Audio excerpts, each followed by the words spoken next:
Hi, I'm Ananda Roy. I'm Senior Product Line Manager for the Wireless Connectivity Business Unit at Synaptics. Today we are going to show you the Matter compliance of the newly announced 461X family.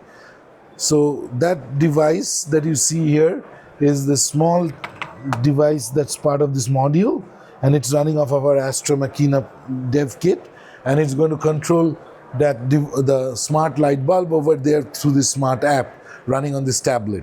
So this tablet is connected over Wi-Fi, and then the smart light bulb is connected over Zigbee. By the way, Zigbee/Thread are part of 802.15.4 standard from IEEE.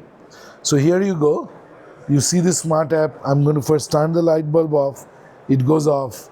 I'm going to turn it back on. Right now it's at a shade of orange. I can make it yellow, blue.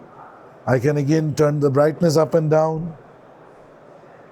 So you can see you can do this thing via the smart application, but also, as you can see, our Astra processors are capable of voice processing as well. So you can very well control this over using voice or any other audio event.